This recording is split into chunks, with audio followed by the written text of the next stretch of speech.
오늘 해야 되는 거 연력학이라고 하는 건데요. 단지 연력학만 있는 게 아니고 에너지 전환이라는 부분이야. 그러니까 에너지가 어떻게 전환되는지 보시면 되고요.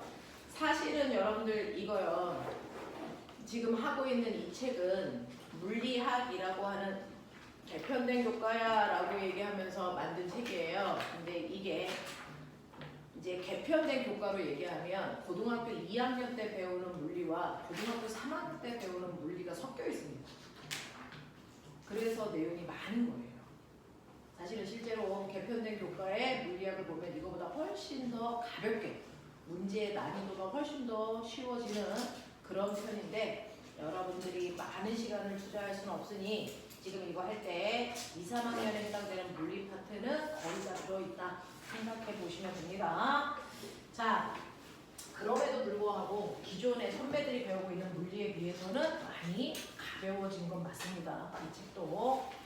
자, 보시면 오늘 우리가 해야 되는 거 사실은 큰 제목은 에너지 전환인데 그 에너지 전환 중에서 열의 관점에서 보자 라는 얘기야. 열의 관점에서의 에너지 전환을 배워보자 라는 거였죠.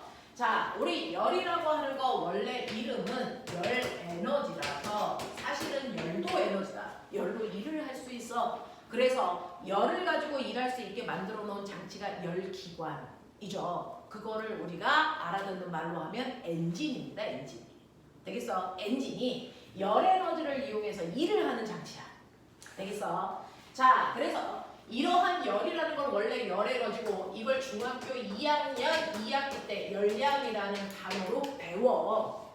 그래서 얼마만큼의 열 에너지 썼어? 라고 하는 그 열 에너지인 열량을 구하는 식을 우리는 Q는 시압탕만큼 쓴 거야. 그래서 사용한 열 에너지를 계산할 수 있는 것도 알려줬단 말이야. 근데 문제는 뭐냐면 열량이라고 하는 건 우리가 일상에서 쓰는 화학의 용어거든 원래. 화학에서는 열량이라고 하고 물리에서는 열 에너지라고 해. 그러면서 차이점이 뭐냐면 단위 차이점이야. Q는 시압탁이라고 해서 우리가 보편적으로 구하는 단위는 열량 단위 칼로리 쓴단 말이야. 또는 킬로칼로리 쓴단 말이야. 근데 이걸 앞으로 물리에서는 열 에너지로 바꿔서 써야 되니까 단위를 줄로 바꿔서 여러분들은 계산하셔야 되는 거예요. 그러면 1kcal가 1줄일까?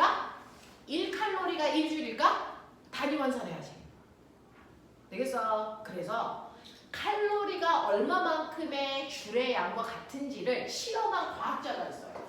그래서 사실은 1kcal의 크기가 4200줄이라는 걸 알아낸 과학자가 있어.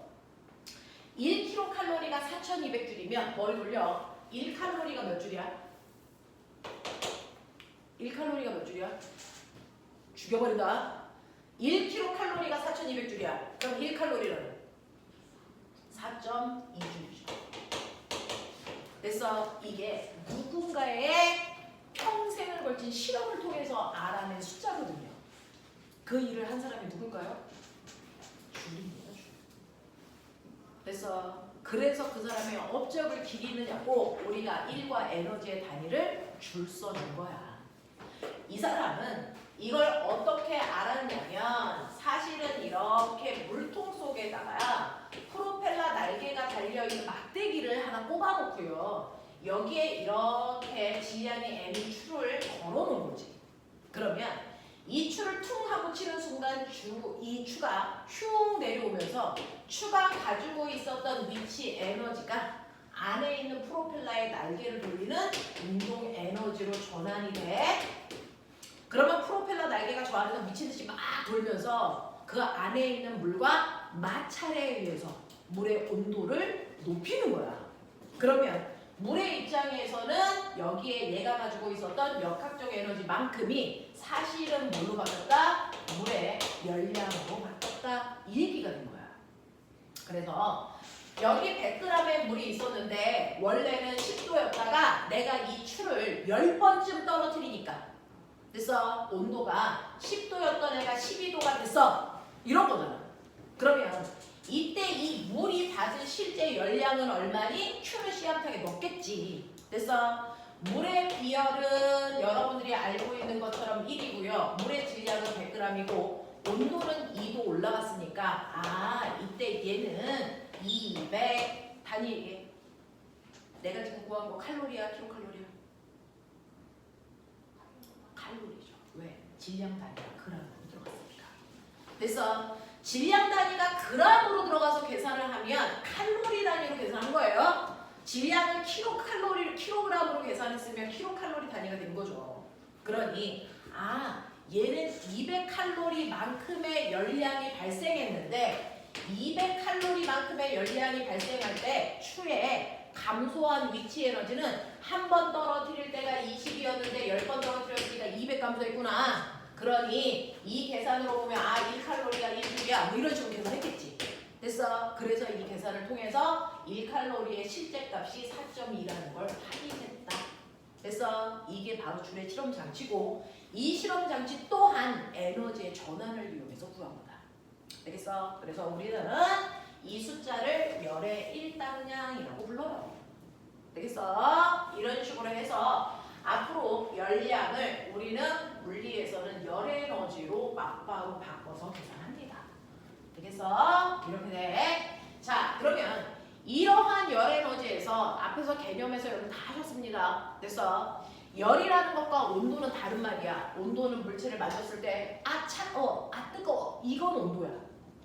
되겠습니까? 자, 이 물체 차고 뜨거운 정도를 측정해서 숫자로 나타낸 걸 온도라고 하고요. 온도 체계 3개 써요. 우리나라에서 쓰는 섭씨 온도라는 온도 체계가 있고요.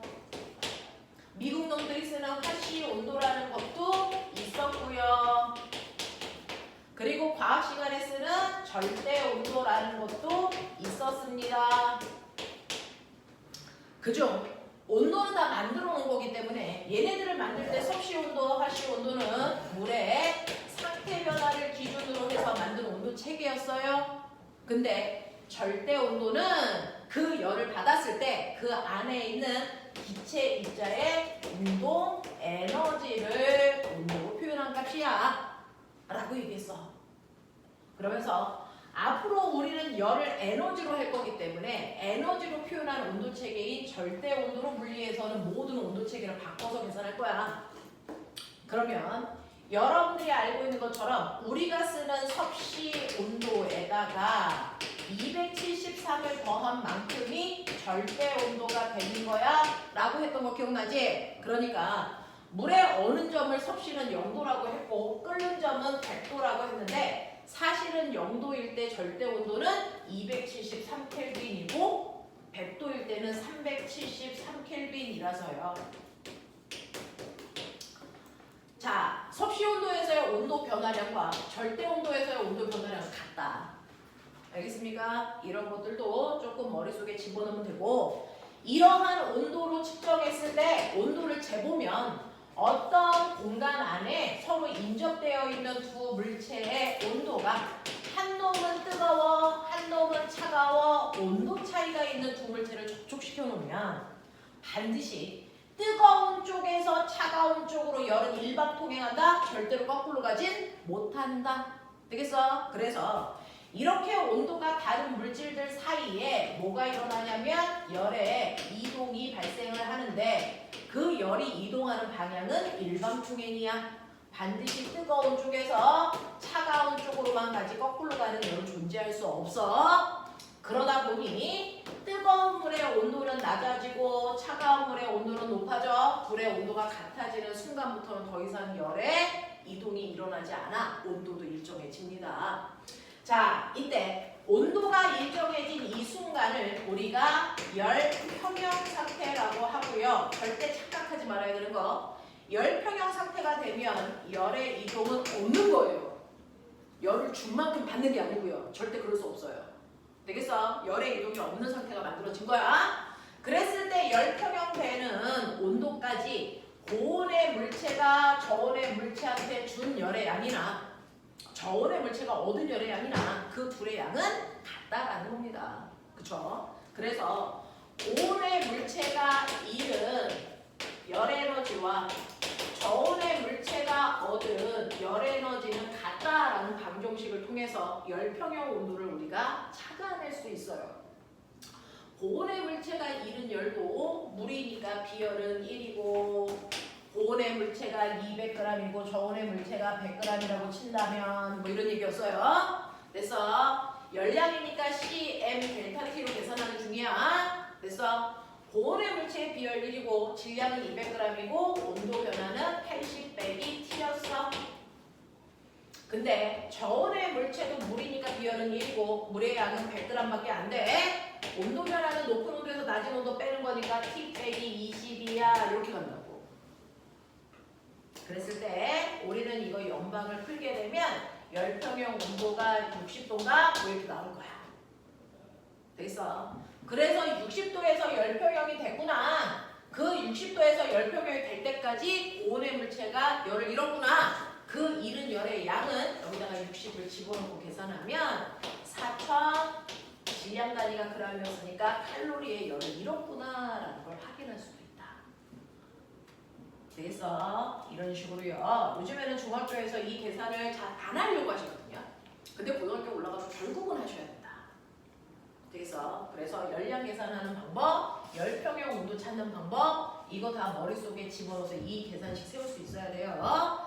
자, 이런 식으로 열평형이 될 때까지 열이 이동합니다. 그러면 이러한 열, 이동한 열의 양을 계산할 수 있는 능력이 이제 갖춰졌다면 여러분들은 중학교 1학년 때 뭐 배웠었냐면 이러한 열의 역할을 배웠어요. 어떤 물체에 열을 가하면 그 열은 물체에 어떤 일을 해줄까? 열의 역할이 뭘까? 그걸 중학교 1학년 때는 이렇게 비커에다가 얼음을 집어넣고 내가 알코올 램프를 통해서 열을 가하죠. 그랬을 때 열의 역할을 여러분들은 온도 변화로 보셨습니다. 그죠? 맨 처음에 얼음의 온도가 영하 20도였다고 치자. 근데 내가 가열을 해. 그러면 시간에 따라서 온도 변화를 여러분들은 쟀어요. 자, 온도가 가열해주니까 올라가죠. 그러면 열의 역할은 물체의 온도를 높이는 거야? 아니요. 그 다음에는 가열하고 있는데 온도가 안 올라갑니다. 그러면 이때는 온도를 높이는 대신에 뭐가 일어나고 있어? 상태 변화가 일어나고 있다는 거야. 되겠어?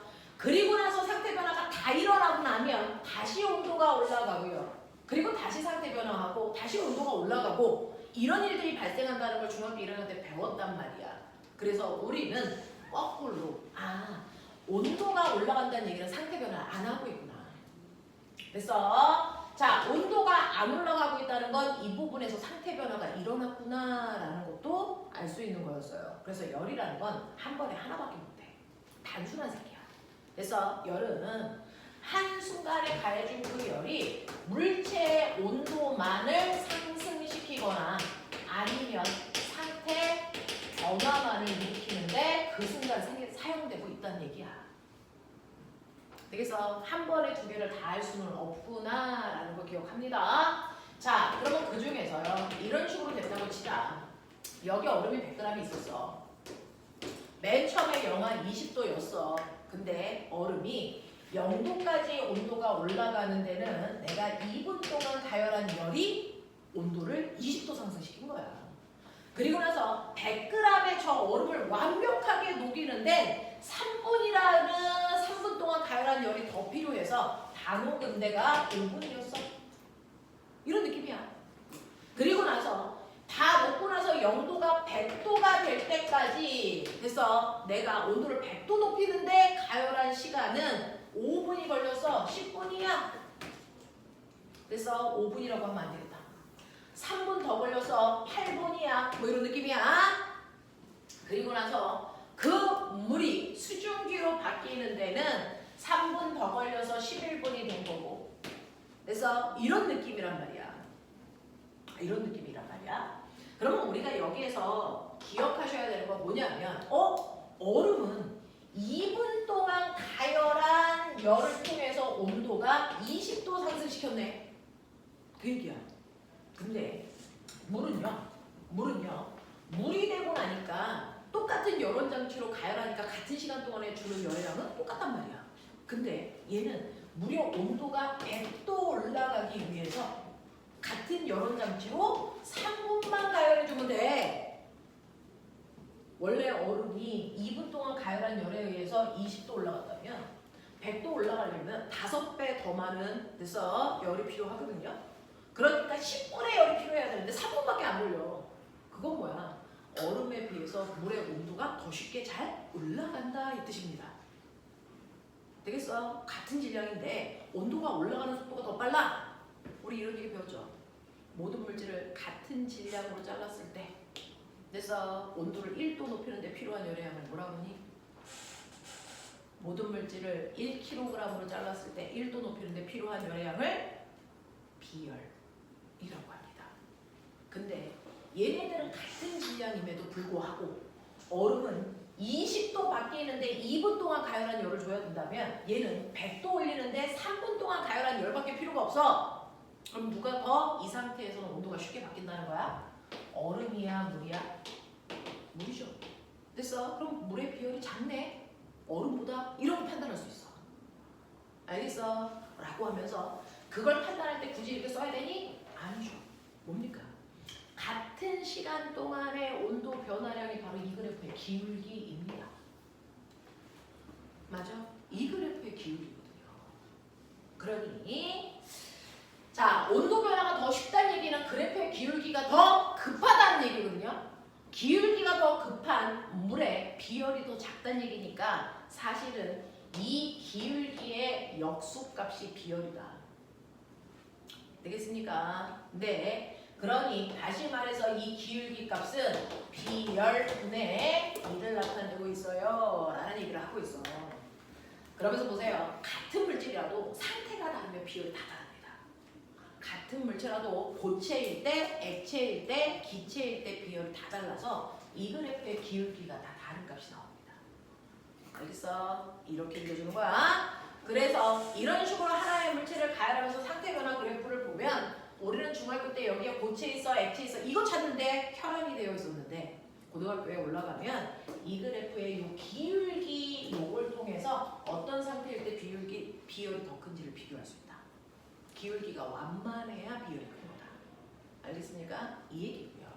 하나 더요. 근데 선생님 100g짜리 얼음을 완벽하게 녹이기 위해서 열을 가했습니다. 근데 그 열이 100g의 얼음을 녹이기 위해서는 3분 동안 가열해준 열이 필요해요. 되겠어? 네. 자, 100g의 물을 완벽하게 끓이기 위해서 3분, 여기 3분이라고 했지만 사실 시간은 갖지 않습니다. 됐어? 3분 동안의 열이 필요해요. 이런 겁니다. 그러면 우리 눈에는 온도가 변해야 열을 흡수해서 방출해서 이걸 느끼지만 사실은 상태 변화할 때는 온도 변화가 없잖아요. 그 온도 변화가 없는 구간에도 열은 흡수 또는 방출되고 있다. 되겠어? 이 구간에 고체가 액체가 되는 동안 융해 열을 얘는 이 3분 동안 흡수해서 상태가 바뀐 거예요. 맞죠? 여기에서는 액체가 기체로 바뀌는 거니까 기화열을 3분 동안 흡수해서 상태를 변화시킨 거거든요. 냉각할 때 그리면 거꾸로 이 그래프가 나올 거고요. 됐죠? 이런 식으로 상태가 바뀌는 동안 우리 눈에는 보이지 않지만 이 순간에도 열의 출입이 있었다. 상태가 바뀌는 동안 내 눈에 보이지 않는 숨어있는 열이다 라고 해서 상태가 바뀌는 동안 사용되는 열들을 우리는 싸잡아 숨은 열이라고 불러요. 또는 잠자는 열, 잠열이라고 불러요. 그래서 잠열이 얼마야? 라고 하면 무슨 말이야? 이게 아니고 상태 변하는 동안 사용한 열이 얼마야? 이거 묻는 거예요. 되겠어? 이런 것들이다. 이런 것들이다. 그래서 잠열이라고 하는 거 상태가 바뀌는 동안에 사용되는 열인데 예를 들어 실제로 얼음의 융해열이 얼마인 줄 아세요? 얼음의 융해열은 80칼로리 퍼 그램입니다. 숨은 열을 각각의 물질마다 이렇게 써줘요. 아, 그럼 얼음은 1g 녹을 때 80의 열을 줬어야 되는 거구나. 이런 얘기야. 근데 지금 내가 사용한 얼음은 1g이 아니고 100g이니까 이거에 비해서 100배 많은 열이 필요했겠구나. 그러니까 여기에다가 80에다가 곱하기 100 하시면 100g을 완벽하게 녹이기 위해서 8000칼로리의 열이 필요했네. 근데 그 8000칼로리의 열이 얼마? 3분 동안 공급된 거네. 이해되니? 그렇다면 1분 동안 공급된 열의 양은 3분의 8,000칼로리겠네. 이런 것도 찾아낼 수 있어요. 이해되겠어? 이해되겠어? 이런 것도 하시는 거야. 되겠지? 자, 그러면서 보면은 얼음의 융해열이 8,000이라는 얘기는 무슨 열이, 아니 얼음의 융해열이 80이라는 얘기는 무슨 열도 80이라는 얘기지. 융해열과 같은 열이 뭘까요? 고체가 액체가 될 때 필요한 열은 거꾸로 액체가 고체가 될 때 같은 물질에 필요한 열과 같습니다. 그러니까 융해열을 준다는 얘기는 무슨 열을 준다는 얘기야? 응고열을 준다는 얘기죠. 같은 말이야. 이해되겠어? 하겠어? 이런 식입니다. 그래서 우리가 중학교 1학년 때 봤던 상태의 변화 그래프를 사실은 다른 눈높이에서 볼 필요가 있다. 여러분들이 그래서 학년이 고등학생이 되면 아이들이 배우는 거기 때문에 이렇게 상태 변화 그래프를 또 다른 각도로 해석하는 문제들도 고등학교에 올라가면 나옵니다. 예를 들어서 너네가 가지고 있는 것 중에 81페이지 보일까요? 81페이지에 17번 찾아봐.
자, 첫 번째요. 거기 밑에 보시면 여기가 이제 이런 식으로 되어 있잖아요. 아마 다 푸셨을 텐데 이렇게 되어 있어요. 얘는 순수한 고체 얼음을 가열한 거니까 여기가 고, 여기가 고에, 여기가 에, 여기가 이, 그 다음이 이에요. 자, 그 중에서 기와 열이, 기화하는데 필요한 이 열이 융해할 때 필요한 이 열보다 크냐? 어떻게 알아요? 시간 간격 보시면 돼요.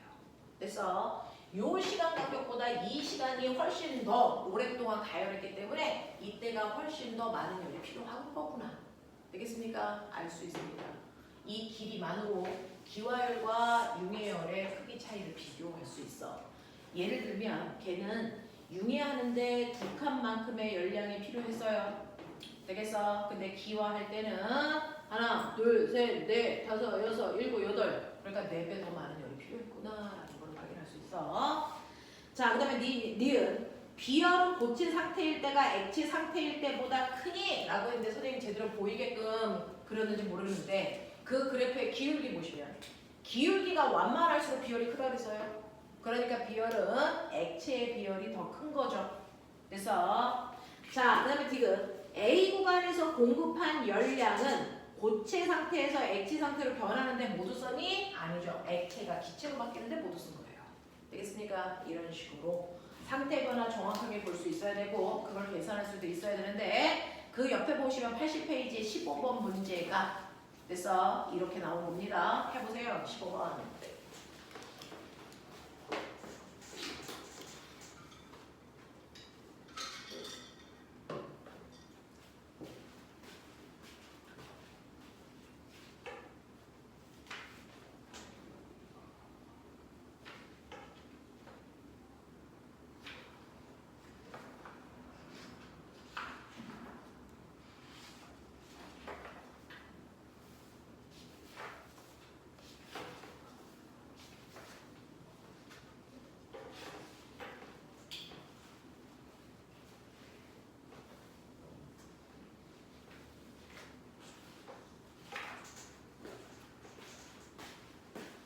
찾았어. 15번 답이 뭐야? 4번이야? 맞아? 안 풀어도 돼? 있어? 질문 있는 사람? 괜찮습니까? 넘어가 볼게요. 자, 이런 식으로요. 우리가 사용하는 첫 번째 열이요. 상태를 바뀌는데도 쓰고 물체의 온도를 높이는데도 사용되고 그랬을 때 그래프를 어떻게 해석해야 되는지 잠열이라는 단어가 뭔지도 여러분들은 좀 기억을 해봐 주시는 게 맞아요. 그리고 열량 계산하는 것도 보여드렸단 말이야. 자, 근데 이러한 열만 전환되는 게 아니고 우리는 일상생활에서 다양한 에너지를 전환시켜서 씁니다. 자, 현대 사람들이 가장 많이 쓰는 건 전기 에너지입니다. 이 전기 에너지를 전기 제품에 따라서 다양한 형태의 에너지로 우리 뭐하고 있냐면 전환시키고 있어요. 그중 형광등은요. 전기 에너지를 무슨 에너지로 바꾸는 거냐면 빛 에너지로 바꾸고 있는 거고요. 그 다음에 에어컨은 전기 에너지를 에어컨 안에 있는 모터 돌리는 거거든요. 역학적 에너지로 바꾸는 거예요. 그런가 하면 TV는요. 전기 에너지를 하면 빛 에너지와 소리 에너지로 바꾸고 있는 거예요. 이런 식으로요. 우리는 현대 사람들은 전기 제품을 통해서 전기 에너지를 다양한 형태의 에너지로 바꿔서 우리가 쓰고 있다는 얘기야. 그러니까 중학교 3학년 6단원에서 맨날 나오는 시험 문제가 뭡니까? 다음 중 어떤 꼬마 전구가 제일 밝아? 이 얘기예요. 어떤 꼬마 전구가 제일 밝아? 그건 당연히 빛 에너지가 큰 애가 밝겠고요. 그 빛 에너지는 무슨 에너지에서 왔어요? 전기 에너지에서 왔거든요. 그러니까 어떤 꼬마 전구가 전기 에너지 지금 더 많이 쓰고 있어? 이런 얘기야. 무슨 말인지 알아? 그러면 우리는 이렇게 전기를 사용할 때요. 그 전기 에너지를 얼마 썼는지를 계산하면 걔가 그거를 얼마만큼으로 전환시키고 있는지 확인할 수도 있단 말이야. 그러면 우리가 사용하는 전기 에너지를 계산할 수 있어야 된다. 이게 중학교 3학년 내용입니다. 6단. 그러면 전기 에너지 어떻게 구하는데 이건 전기 파트에 가면 다시 한번 짚어줄 거지만 지금은 열 파트에서 에너지 전환만 보는 거니까 전기 에너지는 회로도상에서 비트로 계산하면 된다. 비트로 계산하는 만큼 전기 제품들은 전기 에너지 사용한다. 되겠어? 그래서 전기 에너지는 총 시간 동안 사용하는 에너지를 우리가 전기 에너지라고 얘기하는 거야. 그러니까 10초 동안 사용했으면 10초. 그 10초 동안에 그 전기 제품에 걸려있는 전압은 2V이고요. 전류가 5A 흘러요. 근데 내가 10초 동안 썼어요. 그러면 이 전기 제품을 저는 얼마? 100줄의 전기 에너지를 사용하고 있다는 얘기네. 이런 뜻이야. 이런 뜻이야. 되겠어? 자, 그러니 어떤 꼬마 전구가 더 밝니? 라고 얘기를 하면 됐어? 그 총 시간 동안에 그 꼬마 전구가 사용한 전기 에너지를 비교해도 되지만 사실은 1초 동안의 밝기를 비교해도 누가 더 많은? 됐어? 밝기가 있는지도 알 수 있죠. 그래서 총 시간 동안 사용한 에너지는 전기 에너지라고 해서 우리는 U는 비트로 계산하지만 사실은 총 시간이 아니고 그냥 1초 동안에 사용한 전기 에너지를 비교해도 누가 더 밝을지를 확인할 수 있어 라고 하는 단위 시간 단위. 여기서 말하는 단위 시간은요 1초 또는 1시간을 얘기하겠죠. 단위 시간당 사용한 전기 에너지는 우리가 전기 에너지라고 안 하고 다른 이름 뭐라고 하니 이거?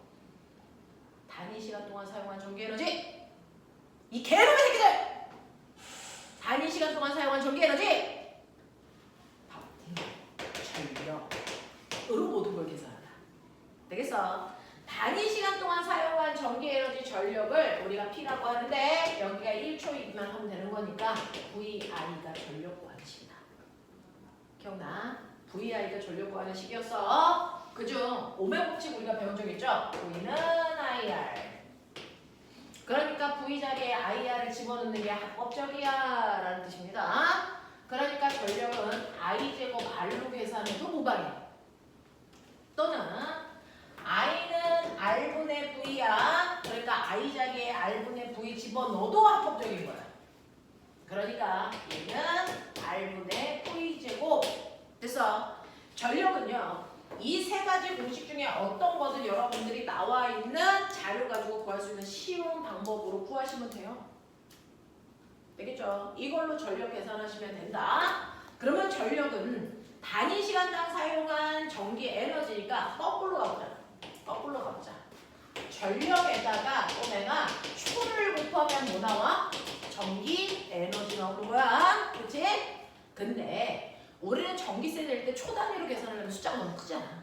그래서 우리는 한 달 동안 사용한 전기 에너지를 계산할 때는 전력에다가 초가 아니고 시간을 곱하기로 약속했어. 됐냐? 전력에다가 초를 곱하면 우리는 전기 에너지를 구하는 거야. 단위는 줄이야. 근데 전력에다가 초 곱하지 않고 그냥 시간 곱할 거야. 2시간 썼으면 그냥 2.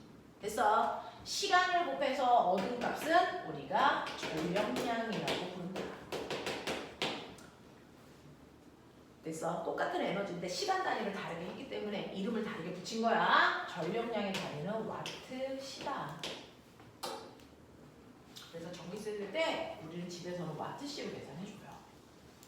자, 그러면 여기까지 여러분들이 기본적인 걸 알고 있다면 어떤 전기 제품이 있어. 그 전기 제품이 100V, 200W 이렇게 써져 있는 전기 제품이 있단 말이야. 100V, 200W, 와트가 전력 단위인 거 아시죠? 이게 전력 단위야. 얘는 무슨 말이냐면 100V용으로 만든 거니까 200V에 꼽으면 안 돼 이런 뜻이야. 그러니까 얘는 100V용으로 만들었어. 전격 전압이 100이야. 이렇게 어려운 말로 표현해. 전격 전압이 100이야. 이런 뜻이야. 자, 근데 100V에 꼽잖아. 그러면 얘는 1초에 200줄씩 전기 에너지 쓸 거야. 이런 뜻이야. 그래서 이걸 우리가 소비 전력 이렇게 표현해. 모든 전기 제품들은요, 소비자가 선택할 수 있게 전격 전압과 소비 전력을 반드시 표현하게끔 되어 있습니다. 국제 규격이에요. 저걸 안 쓰면 팔 수가 없어요.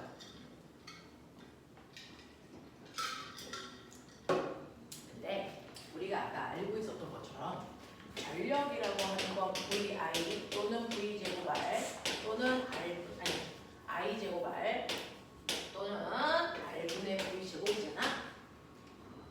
되겠어? 이해해? 자, 그러면 이때 이 새끼 전력이 이만큼이니까 이 순간에 꼽으면 얘를 100V에 꼽으면 이때 흐르는 전류는 얼마일까? 이렇게 궁금한 거야. 됐어? 이때 흐르는 전류가 얼마입니까? 요거 계산하시면 되는 거죠. 이게 200이고요. 전압이 100이니까 이때 흐르는 전류는 2A네. 이런 거 알아요. 그러니까 제대로만 꼽아놓으면 여기 2A의 전류가 흐르겠구나. 이런 거 알 수 있어. 됐어? 그러면 이 전기 제품의 저항은 얼마야?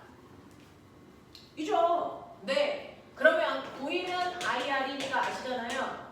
여기가 100V이고 여기가 2A니까 저항은 50V짜리네. 이렇게 간단 말이야. 중학교 3학년 내신해주고 있다. 세 번째. 그렇다면 내가 얘는 100V에 꼽아야 되는데 내가 실수로 200V에 꼽았다고 치자. 되겠어? 200V에 꼽는 순간 얘는 순간 소비 전력이 얼마가 될까? 그대로 200일까 아니면 달라졌을까? 달라집니다. 얼마가 될까? 이거 구하라는 문제입니다. 중사 문제가. 됐어? 그러면 100V에 꼽으라 그랬는데 200V에 꼽았어.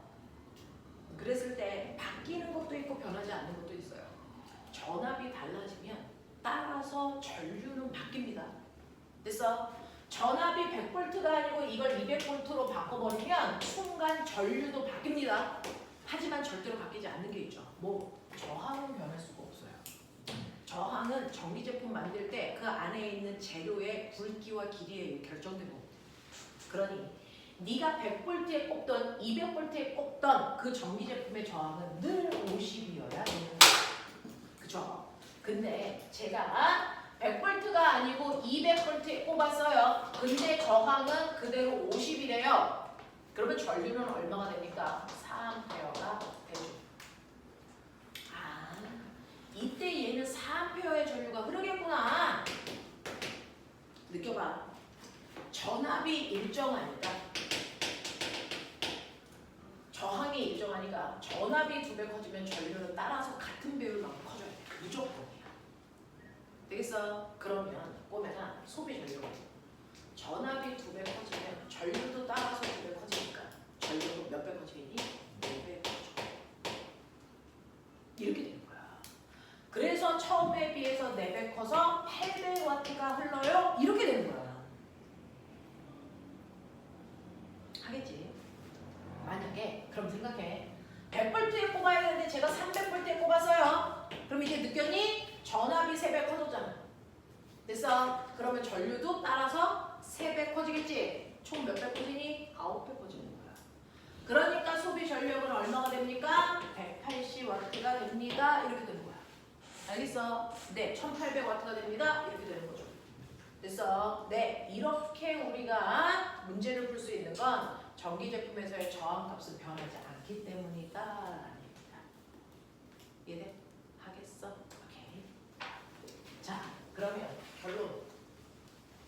전력은 이렇게 계산하면 되는 거구나. 전력을 계산하는 방법은 이 3가지 중에 아무거나 하나 쓰면 되는 거구나. 그럼 이제 머리를 열어. 레벨 1을 했으니 이제 레벨 2를 할 수 있는 수준까지 온 거야. 자, 여기에 저항이 이렇게 있어. 고등학교 문제하고 중학교 문제는 레벨 차이가 좀 있어요. 똑같은 문제가 고등학교에 나오는데 레벨 차이가 좀 있죠. 결국은 이 꼬마 정도 중에 누가 몇 배 밝아? 이게 문제야. 이걸 중학교 3학년 때부터 하는데 고등학교 때도 그대로 해요. 이 꼬마 정보 A, B 됐어. 자, 이거를 C, D로 할게. 자, 전압은 똑같이 걸었어. 같은 전압을 걸었단 말이야. 단지 같은 꼬마 정보를 연결하는 방식의 차이인데 얘는 100V 100W짜리고요. 얘는 100V 200W짜리라고 치자. 이렇게 줘요.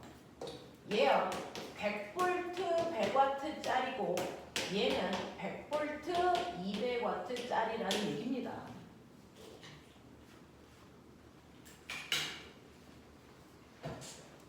누가 밝겠니? 몇 배 밝겠니? 이런 얘기 하는 거야. 그래서 자, 보면 이거를 주는 이유가 뭘까? 100V 100W인 꼬마 정도야. 그럼 이거 100V에 꼽았다는 거야? 이거 100V 100W짜리 꼬마 정도 이렇게 연결하면 얘가 100V야? 그럼 얘도 100V 쓰고 얘도 100V 쓰면 여기 200V인데 얘 혼자 100V 쓰고 100V면 여기 100V여야 되잖아. 근데 전압이 같다잖아. 아니란 얘기야. 무슨 말이냐면 이걸 써서 주는 이유는 이 꼬마 정도의 저항이 얼마인지를 주는 겁니다. 꼬마 정도의 저항이 얼마인지를 주는 거야. 됐어? 그러면 머리 있는 척해. P는 R분의 V 제곱이니까 나 같으면 머리 있으니까 R은 P분의 V 제곱으로 한 번에 가. 굳이 전류 구해서 다시 오매 법칙을 넣지 않고 이렇게 가는 게 편해. 그 중에서 A라는 꼬마 정보와 C라는 꼬마 정보는 같은 건데요. 얘는 100V 100W니까 여기 100, 여기 100V의 제곱이니까 이렇게 쓰면 되죠. 그래서 A와 C의 꼬마 정보의 저항은 100ohm짜리구나 이거 알아. 그치? B와 D는 같습니다. 쟤네들은 100V 200W라고 그랬으니까 200W 분의 100V의 제곱이니까 100 곱하기 100이죠. 이렇게 날리시면 이 새끼는 50ohm짜리란 얘기구나 이거요. 그래서 중학교 때는 저항을 직접 줍니다. 대부분의 학교가. 근데 고등학교에서는 저항을 직접 주지 않아. 그냥 저렇게 줘. 그러면 저항을 네가 구해야 돼. 이거 100ohm짜리란 얘기야. 얘 50ohm짜리란 얘기고 얘 100ohm짜리란 얘기고 50ohm짜리란 얘기구나 이런 느낌이라고. 그러면 얘네들을 똑같은 전압에 걸어야 되니까 눈치껏 저는 300V에 걸었다고 치자 이런 느낌이야. 그래서 같은 전압만 주면 되잖아. 300V에 걸었다고 치자. 그럼 꼬맹아 이 중 누가 밝아? 왜 밝아? 이런 거 물어볼 거야. 자, 누가 더 밝아? 전기 에너지 많이 쓰는 새끼가 더 밝아. 그러면 A하고 B 중에 누가 전기 에너지 더 많이 썼는지 비교하면 되잖아. 근데 전기 에너지인 전력은 VI인데 빨리 눈치채봐. 얘와 얘 누구는 반드시 같아. 뭐가 같냐? 전류와 진열혈. 그래서 둘의 흐르는 전류는 일정할 거란 말이야. 그러니까 누가 더 박리라는 건 전력이 누가 크니를 묻는 건데 그 전력이 크려면 전압을 크게 쓰는 새끼면 돼. 그러면 이 중에서 누가 전압을 크니 그것만 알면 되잖아. 그치? 근데 직렬회로에서요 여러분들 얘네들은 V는 IR에서 먼저 생각해. 직렬회로니까 전류 일정한 거 맞아. 전류가 일정하면 반드시 전압과 저항이 비례 관계를 가질 수밖에 없어요. 맞아? 맞아. 그러니 저항이 큰 새끼가 전압을 많이 써. 저항이 크면 전압을 많이 쓰니까 전압을 많이 쓰는 저항이 큰 애가 더 밝은 거야. 이해돼? 이해돼? 그러니 저항비가 2대1이야. 와, 이 새끼가 밝겠네. 2배 밝겠네. 얘에 비해서. 그런 얘기 하는 거야. 되겠지? 실제로 보시면 이거 합쳐서 합성량은 150인데 300V에 걸었어요. 그러면 전류는 2A씩 흐릅니다. 그리고 300V를 저항의 비율로 나눠 갖는 거니까 2대1로 나눠갔죠. 여기 200V 쓰고요. 여기 100V 얘가 갑니다. 그러니 이 꼬마 전구의 전력은 400W짜리야. 얘는 200W만큼의 밝기야. 그러니까 2배 밝은 거 맞아. 이런 느낌이야. 괜찮아? 오케이. 그걸 여기다가 집어넣어봐. 병렬회로야. 병렬회로로 되어 있는 저항이 같은 애 두 개를 병렬로만 바꿔놓은 거야. 그랬을 때 병렬회로에서 빠른 속도로 확인하셔야 돼요. P는 VI. 됐어? 여기서 병렬회로에서는 반드시 뭐가 같아야 된다. 뭐가 같아야 되니? 병렬회로에서. 얘와 얘가 뭐가 같아야 되니? 전압이 같습니다. 병렬회로는 전압이 일정한 회로예요. 그러니까 누가 더 밝니? 전류 많이 쓰는 새끼가 더 밝아. 그러면 전류를 누가 많이 쓰는지만 확인하면 되는데 ohm의 법칙 V는 IR이야. 전압이 일정하니까 전압이 일정한다면 전류를 많이 쓰려면 저항이 작은 애가 많이 써. 이 뜻이야. 그러니까 병렬회로에서는 저항이 작을수록 밝아. 이런 얘기야. 그러면 얘는 저항이 100이고 얘는 50이니까 아 이쪽이 더 밝겠구나. 저항의 비가 2대1이니까 밝기는 거꾸로 1대2. 얘가 2배 밝겠구나. 그럼 진짜 그런지 보셔야죠. 밝기는 VI인데 병렬이니까 전압 똑같다 그랬으니까 여기가 300V면 여기도 300V 이렇게 돼야죠. 근데 여기가 100ohm이니까 아 여기 3A 흘러. 여기는 50ohm이니까 6A 흘러. 이게 되셔야죠. 그러면 이때 얘 밝기는 900이야 900. 얘 밝기는 절반으로 얼마입니까? 얘 밝기는 2배로 얼마입니까? 1800이야. 이런 얘기 하는 거잖아. 되겠어? 이렇게 돼요. 그래서 병렬일 때는 저항이 작아야 밝아요. 전류가 크게 흐를 거니까. 그죠? 직렬회로일 때 거꾸로 저항이 커야 밝아요. 저항이 커야 전압이 클 거니까. 알겠어? 이걸 외우지 말고 생각하시면 되고요. 근데 같은 저항을 직렬로도 연결해보고 병렬로도 연결해봤을 때 누가 더 밝아? 이거 보여드릴게요. 저항이 밝기라 그러죠. 그래서 똑같은 100ohm짜리 비교해보세요. 얘는 밝기가 900인데 얘는 400이야. 와씨 이 새끼 연락 왔네. 2배 이상 밝아요. 더군다나 저항이 55짜리 얘 200이었는데 1800이야. 9배나 밝아. 그래서 똑같은 저항을 가지고 있는 꼬마 전구를 직렬로 연결해보고 병렬로 연결하면 병렬로 연결할 때 훨씬 더 밝습니다. 무조건입니다. 병렬로 연결한 쪽이 무조건 밝아요. 그러니 AP에 비해서 CD가 밝는데 CD 중에 누가 밝는 거냐면 병렬이 된 저항이 작은 D가 더 밝죠. 그 다음 C고요. 그 다음에 직렬 회로도의 밝기예요. 직렬 회로도에서는 저항이 큰 애가 밝은 거니까 여러분들이 보시는 A가 B보다 밝아요. 이런 느낌입니다. 되겠어? 되겠어? 이런 식으로 여러분들이 밝기도 비교해 볼 수 있는데 이게 바로 전기 에너지가 전환돼서 비대 에너지가 되기 때문에 전기 에너지 많이 쓰는 아이가 밝다라는 얘기입니다. 그렇죠? 그 전기 에너지를 단위 시간 동안 사용한 전기 에너지 전력으로 바꿔서 비교하면 된다. 이게 꼬마 전구가 아니고요. 전기 난로면 똑같아요. 전기 난로도요. 비대 에너지를 열 에너지로 바꾸는 거잖아요. 아니 전기 에너지를 열 에너지로 바꾸는 거잖아요. 그러니까 전기 에너지 많이 쓰는 애가 더 뜨거워요. 똑같습니다. 알겠어? 이렇게 되는 겁니다. 기억하세요. 자, 그래서 이런 식으로 꼬마 전구의 밝기를 여러분들이 실제로 비교할 수도 있으셔야 된다. 요즘은 가장 많이 쓰는 게 전기 에너지다. 그래서 그 전기 에너지를 가지고요. 밝기를 보는 건데 간단하게 좀 짚죠. 넘어오시면 83페이지입니다. 83페이지 보시면 그래서 83페이지의 4번입니다.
자, 4번 답 뭐 나와?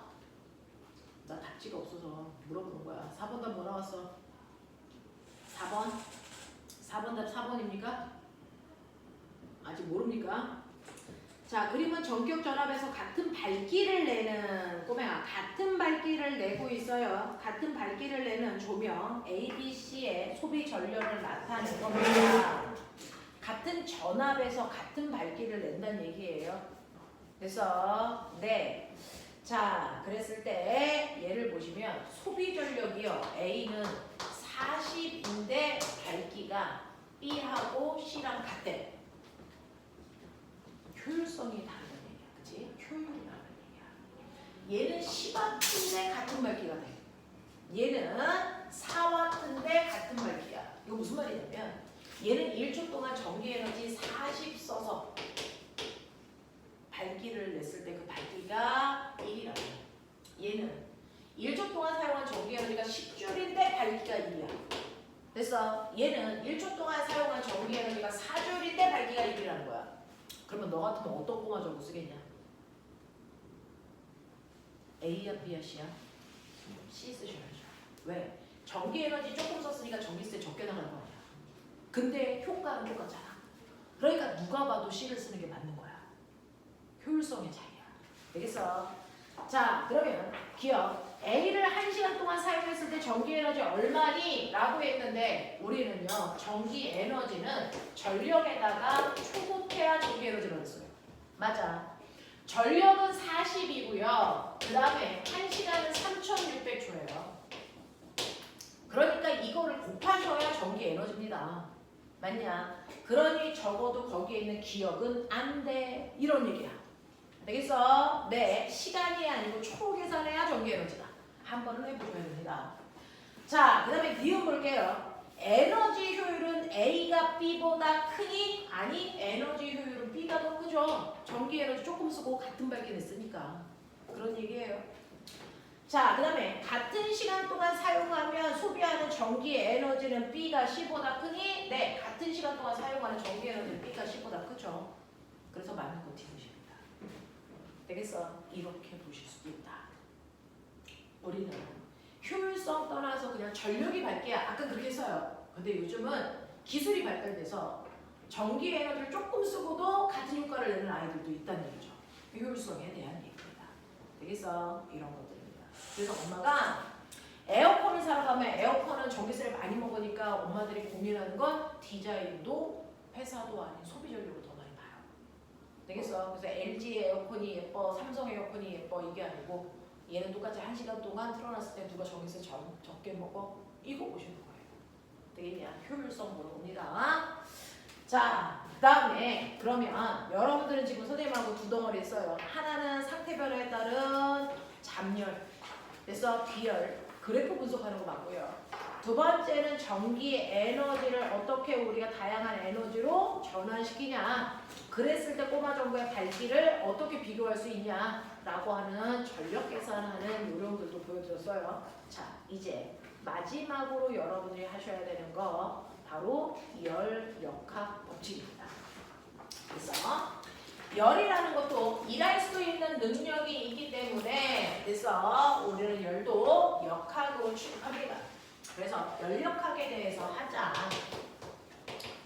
자, 열도 어떤 일을 할 때 규칙성을 가지고 있어서 열역학 법칙에 대해서 하자 요거였었어요. 그래서 열역학 법칙을 3가지로 정리해서 말씀드렸던 걸 기억하실 건데 첫 번째 열역학 법칙은 3가지가 있는데 그 중에서 제0법칙이라는 게 있고요. 제1법칙이라는 게 있고 제2법칙이라는 게 있더라라는 얘기야. 그래서 열역학 법칙은 이렇게 3가지가 있어. 그죠?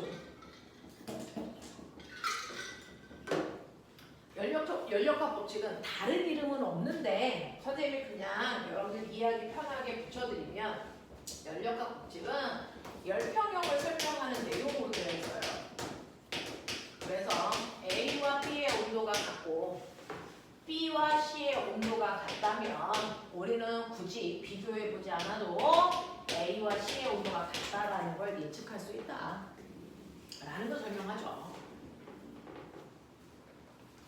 그래서 열역학 제1법칙은 제일 내용이 많으니까 그래서 얘는 열 에너지도 보존된다. 열 에너지 보존을 설명하는 열역학 제1법칙은 조금 이따 하고요. 열역학 제2법칙을 먼저 하면 열역학 제2법칙은 열의 이동을 설명하는 거야. 열은 반드시 고온의 물체에서 저온의 물체 쪽으로만 가죠. 그래서 거꾸로 갈 수 없다라는 겁니다. 그래서 한쪽은 뜨겁고 한쪽은 차갑게 만들어 놓으면 반드시 열은 그 차가운 쪽을 찾아서 간다. 그래서 내가 이쪽을 뜨겁게 가열을 하고 있는 고온부예요. 여기에 Q1만큼의 열을 주면 여기를 가열하는 순간 여기서 제일 먼 쪽이 제일 차가워요. 그러니까 상대적으로 여기가 저온부가 돼요. 그러니 내가 여기서 가열하는 열은 사실은 여기를 향해서 이동해 간다. 그래서 이쪽으로 나갈 거다.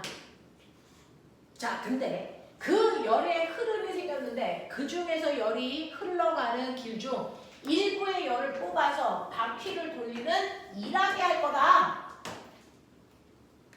그러면 예를 들어 내가 열을 만약에 100만큼 줬는데 바퀴를 돌리는데 40만큼 썼다. 그러면 열 에너지는 보존돼야 되니까 누가 뭐래도 나가는 열의 양은 60일 수밖에 없어요. 그래서 열 에너지도 보존되는 열역학 제1법칙 성립하니까 이 등식은 변할 수가 없습니다. 그랬을 때 이 열이 뜨거운 데서 차가운 쪽으로 흐른다라고 하는 게 열역학 제2법칙인데 그걸 이용해서 만든 이 장치가 바로 열기관이라고 하면은 그래서 다른 말로 엔진의 구조가 바로 열역학 제2법칙을 이용해서 만든 거다. 열기관, 엔진.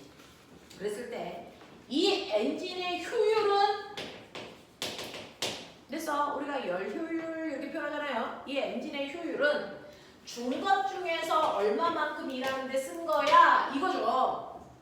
그래서 그러니까 100 준 것 중에서 40만큼 썼으니까 얘 열 효율은 0.4예요 라는 얘기야. 그 0.4예요 라는 열 효율을 이렇게 구해도 되지만 사실은 중거 중에서 중거에서 빠져나간 걸 빼고 한일의 열을 알 수 있어. 그리고 이걸 수학적으로 계산하면 1-q1분의 q2니까 이렇게 계산해도 돼 라고 하는 같은 말을 반복하고 있는 거죠. 그래서 이렇게 계산할 수 있어. 자, 그러면 열 효율이 떨어진다는 얘기는 실제로 일하는데 못 쓰고 밖으로 나가는 게 많다는 거잖아. 버려지는 에너지가 많다는 거야. 그러면 에너지 낭비잖아. 그러면 버려지는 에너지를 최소한으로 줄이고 싶어. 그래서 일을 최대한 많이 하고 싶어. 그러면 어떻게까지 할 수 있어? 내가 100 주면 100만큼 일하는데 다 쓸 수 있어? 열효율이 1인 열기관 만들 수 있어? 이 얘기예요. 열효율이 1인 열기관을 우리는 연구기관이라고 불러요. 연구적으로 쓸 수 있는 엔진, 연구기관. 그래서 이게 가능하니? 이게 연력학 제2법칙에 위배됩니다. 열은 흘러야 되기 때문에 일하는데 다 썼다는 건 흐르지 않는다는 거거든요. 되겠어? 그래서 열 효율이 1인 열기관은 불가능하다. 이유는 연력학 제2법칙에 위배되기 때문이다. 라는 얘기입니다. 그래서 네, 하지만 끊임없이 과학자들은 저 열 효율을 높이려고 연구하는 거죠. 새로운 에너지를 개발하는 것도 중요한데 우리가 지금 쓰고 있는 에너지를 최대한 활용하는 게 더 중요하거든요. 그래서 이 열 효율을 높일 수 있는 열기관을 만들려고 모든 과학자들은 연구를 끊임없이 합니다. 마지막 연력학 제1법칙이요. 연력학 제1법칙이 열에너지 보존 법칙을 얘기한다 그래서 자, 그랬을 때 일정한 공간 안에 기억해내. 일정한 공간 안에 기체 입자가 이렇게 n개만큼 들어가 있어. 그래서 내가 열원 장치로 열을 가하면 당연히 뜨거운 쪽에서 차가운 쪽으로 열이 이렇게 갈 거니까 기체한테 열이 Q만큼 갈 거야. 그래서 외부에서 가해준 열을 우리가 열량 이렇게 표현하는 거죠. 그러면 내가 열을 100만큼 주면 열 에너지도 보존돼야 되니까 100만큼을 기체가 받았어야지. 근데 100만큼 기체가 열을 받았을 때 기체는 그 받은 열을 뭐 할 때 써? 자기 스스로 뜨거워져서 운동이 활발해지는 데 쓴단 말이야. 그러니 그 기체 스스로의 운동 에너지를 증가시키는 데 쓰죠. 근데 기체의 운동 에너지를 우리는 운동 에너지라고 안 하고 내부 에너지로 이름 바꿔 부르는 것 뿐이야. 그러니까 기체의 내부 에너지를 증가시키는 데 쓸 거예요. 자, 그래서 뜨거워져서 운동이 활발해지는데 60 썼다고 치자. 그럼 다 쓴 거야? 아니죠. 에너지를 보존돼야 되죠. 그러면 40은 다른 데 썼다는 거거든요. 그러면 이 40은 뭐 하는 데 썼어요? 라고 하면 뜨거워진 기체가 활발하게 피스톤 뚜껑에 와서 부딪히니까 피스톤 뚜껑을 더 세게 더 많이 부딪히니까 피스톤 뚜껑이 밀려 나와. 그래서 피스톤 뚜껑이 여기까지 이렇게 미끄러져 나온다고. 됐니? 그러면 기체 입장에서는 스스로가 기체가 압력을 이용해서 힘을 줘서 피스톤을 밀고 나가는 이랬단 말이야. 되겠어? 그러니 기체는 나머지 에너지는 일하는 데 썼구나라는 거예요.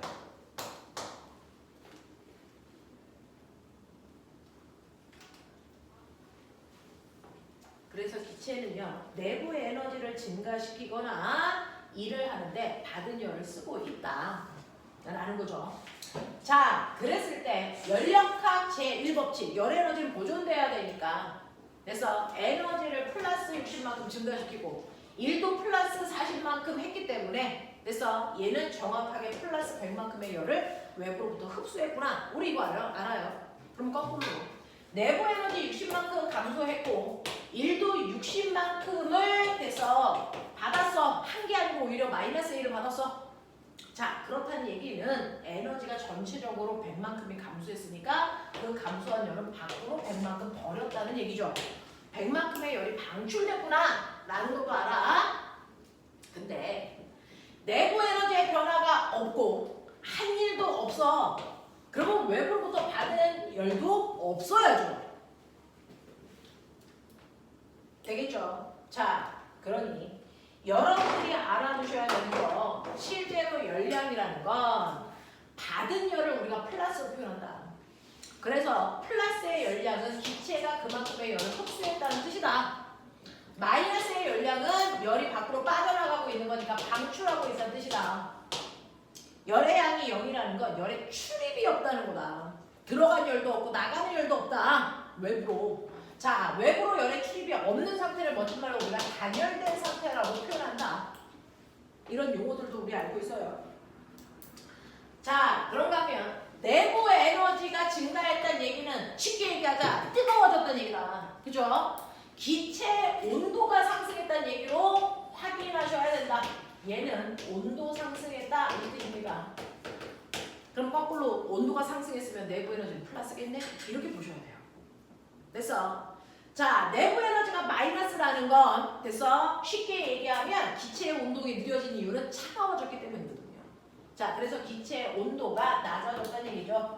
온도 하강.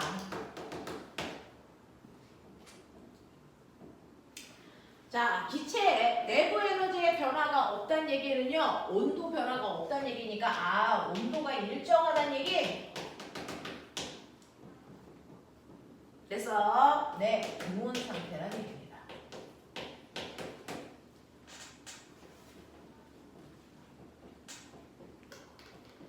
그 다음에 기체가 플러스 1을 해서 마이너스 1을 해서 이거 무슨 말이야? 기체가 그래서 온도가 높아져서 피스톤 뚜껑을 밀고 나와서 기체가 있는 공간에 부피가 늘어난 걸 플러스의 1이라고 합니다. 그래서 플러스의 1은 기체가 들어있는 통에 부피가 증가하고 있다는 뜻. 마이너스의 1은 기체가 들어있는 통에 부피가 감소했다는 뜻. 그러면 선생님 부피가 증가도 감소도 안 하면 한 일이 없다는 뜻.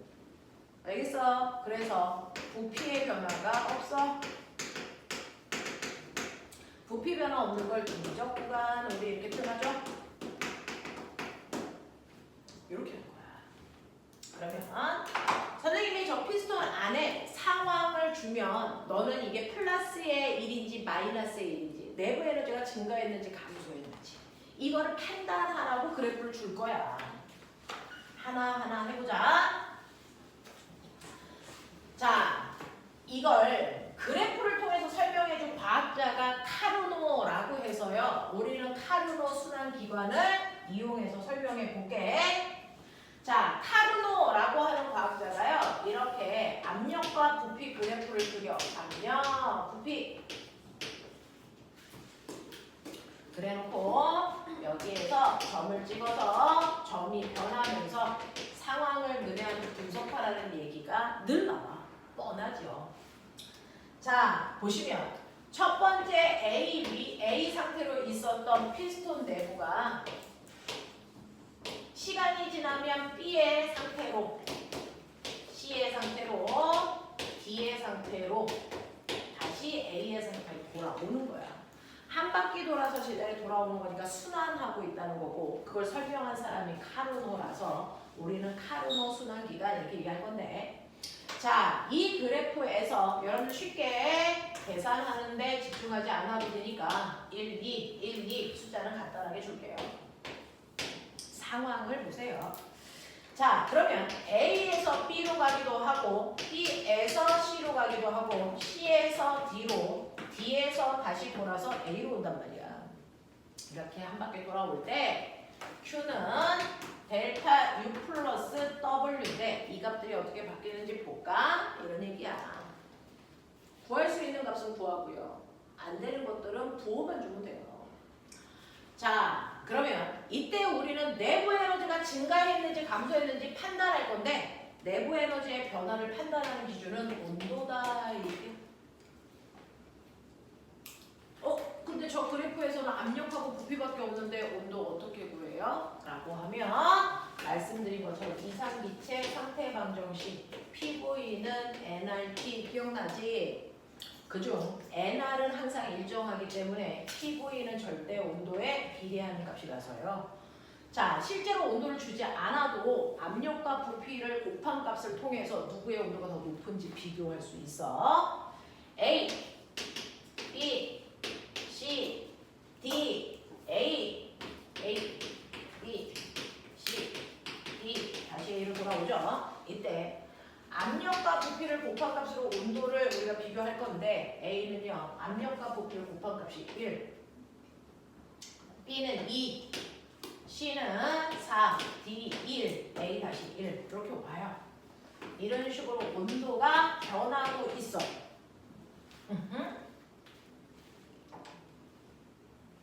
그러면 A에서 B로 가는데 온도는 2배 증가했어.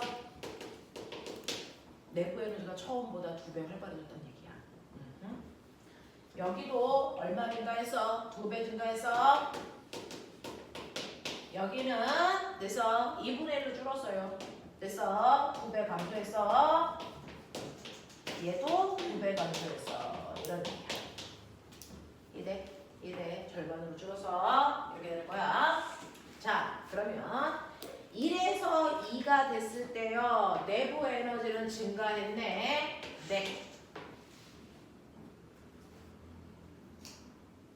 증가했다고 치자.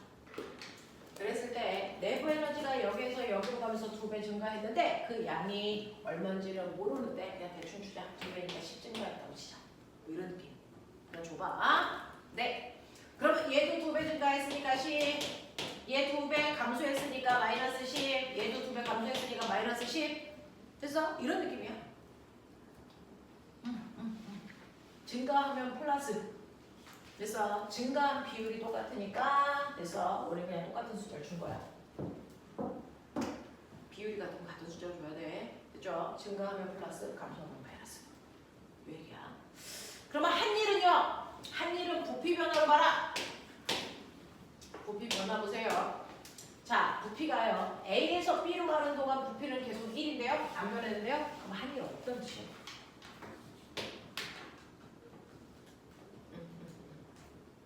그러면 첫 번째 줄이요.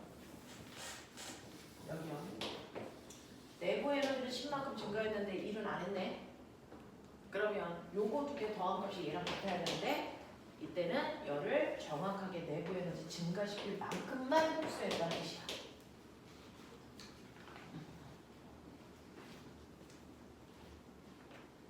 모든 열을 흡수해서 뜨거워질 때만 쓴 거고 일은 안 했어. 이런 뜻이야. 그 다음에 B에서 C로 가요. B에서 C로 가면 부피가 1이었다가 부피가 2로 와 부피가 2배 증가했구나. 이런 얘기잖아. 그랬을 때 한 일은 부피 변화랑 요만큼이 한 일인데 그래서 우리가 한 일은요. 힘에다가 밀구간 거리를 곱할 거야. 그래서 밀구간 거리는 요거 피스톤이 밀린 거리 요거 S 곱하면 돼. 근데 이때 미는데 준 힘은요. 기억나? 안에 있는 기체들이 준 압력을 받은 면적을 곱하면 된다. 됐죠?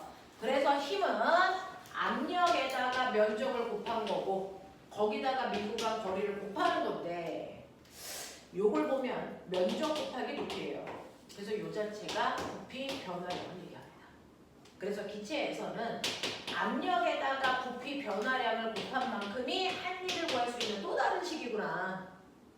근데 이걸 잘 보면 얘는 저 그래프에서 압력은 세로에 있고 부피 변화는 가로에 있기 때문에 이걸 곱한 값이 1은 면적 속에 있는 겁니다. 라는 거야. 그래서 압력 부피 그래프에서 밑에 있는 면적만큼이 한 일이야. 그러면 B에서 C로 갈 때 밑에 있는 그래프는 이만큼이니까 이만큼이 얘가 한 일이야. 맞아. 그래서 얘는 이만큼의 일을 했다라는 뜻이죠. 플러스예요. 그러면 요것도 보시면 요거 2개 더한 값이 출입한 열량이랑 반드시 같아야 되니까 아 이때는 열을 12만큼 흡수했구나를 우리가 알 수 있어요. 그쵸? 자, 그 다음에 C에서 D로 갈 때 이렇게 온 거예요. 이때 부피의 변화가 없어요. 그러니까 이때도 한 일은 없던 얘기죠. 그러면 요걸 더한 값이 출입한 열의량과 같으니까 얘는 한 일은 없는데 내부 에너지가 10만큼 줄어야 되니까 열을 10만큼 밖으로 방출했구나 이런 거 이제 확인할 수 있어.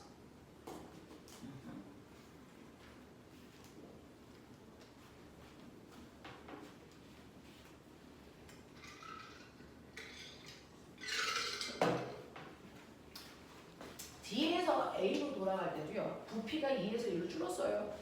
피스톤이 원래 위치로 돌아간 거죠. 그랬을 때 요번에는 마이너스 1일 텐데 이 그래프 밑에 있는 요 면적만큼이 마이너스 1이죠. 네, 그래서 계산해 보시면 마이너스 1.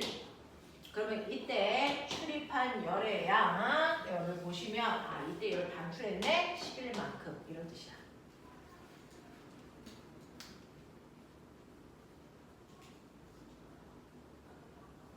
네?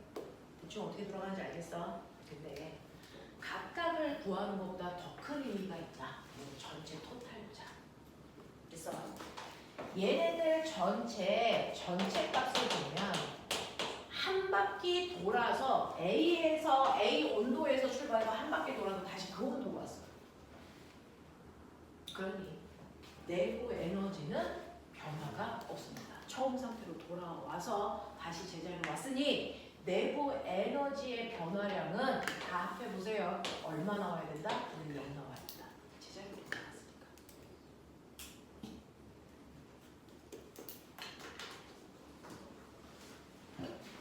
최종적으로 한 일 요거는요. 보세요. 플러스의 1 파란색에서 마이너스의 1 노란색을 빼시면 실제로 한 일이 돼요. 그 실제로 한 일이 바로 가운데에 있는 면적만큼이 실제로 한 일이다. 그래서 한 바퀴 도는 동안 실제로 한 일은 이 그래프 사이에 있는 면적만큼이 실제로 한 일인데 그 면적이 1 곱하기 1이니까 플러스의 1만큼 일을 했다는 건데 이게 요거 한 바퀴 다 더해 보십시오.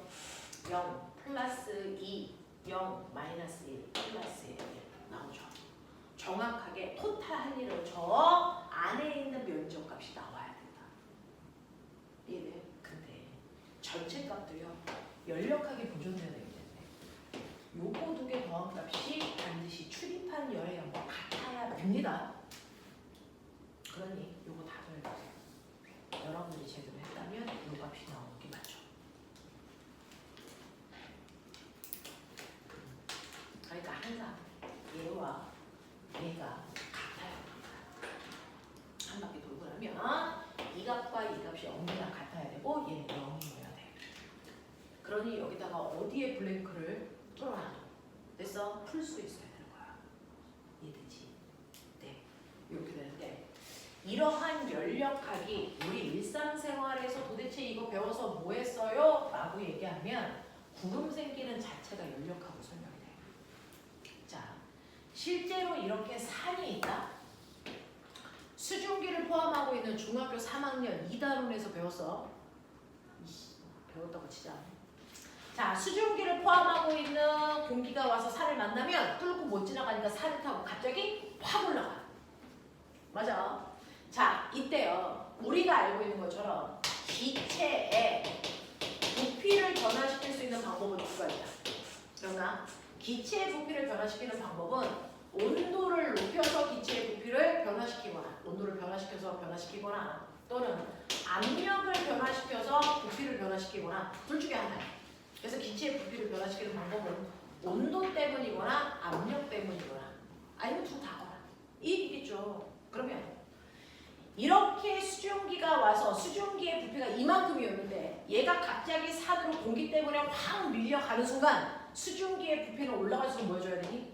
이 새끼가 커집니다. 커지면서 올라옵니다.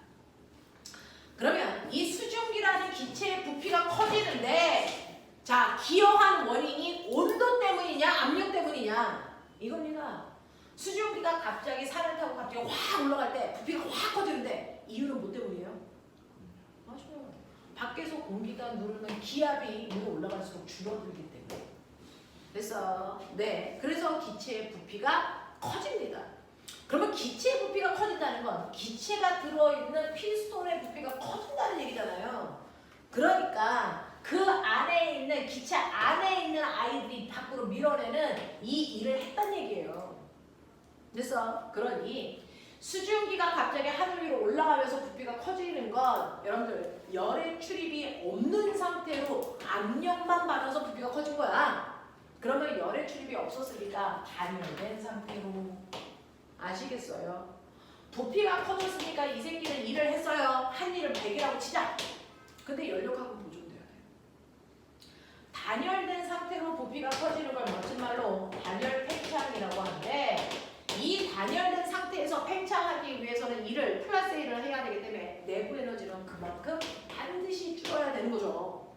그러니 기체 부피가 커지는 순간 기체들은 부피가 커지면서 점점 차가워지고 있다. 이 뜻입니다. 그러니까 수증기로 위로 올라가면서 부피는 커지고 온도는 낮아져. 낮아지다 너무 차가워져서 얘가 뭐? 수증기가 다시 물방울로 바뀌는 거야. 그래서 그 물방울이 생겨서 구름이 만들어지는 거야. 그래서 비가 오는 거야. 알겠어? 라는 얘기입니다. 아하, 단열된 상태로 팽창하면 차가워지는 거구나.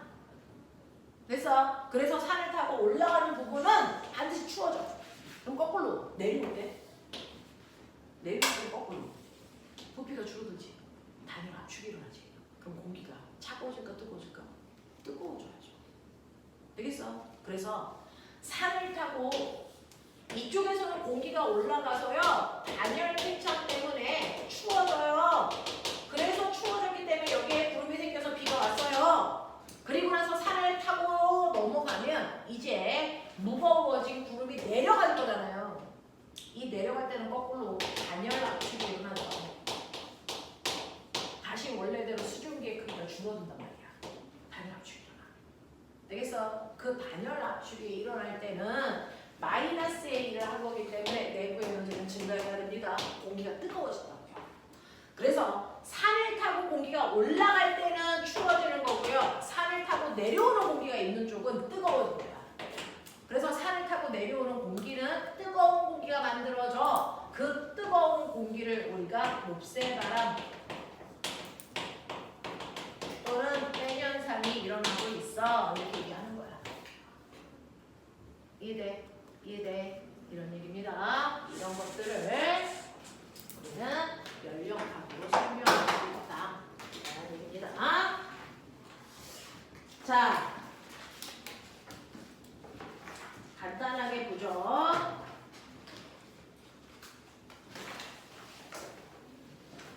여러분들이 가지고 있는 75페이지에 9번 해봐. 75페이지에 9번.